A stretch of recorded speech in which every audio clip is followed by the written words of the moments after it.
মোটেই ভালো লাগছে না আমার। উফ, আমার ভালো লাগছে না। আমা ঘাড়ে দিয়ে গেল। উফ বাবা, পড়াশোনাটা আজকে কি তৈরি করেছিল। উফ, ভালো লাগে না যেন।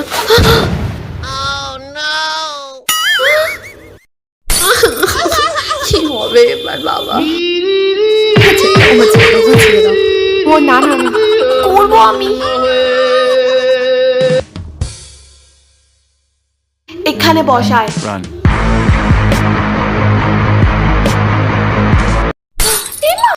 ও মা, মা, ও মা, আমার বই ছিঁড়ে দিয়েছে। উফ, কি হলো রে? মা, আমার বইটা ছিঁড়ে দিয়েছে ভাই।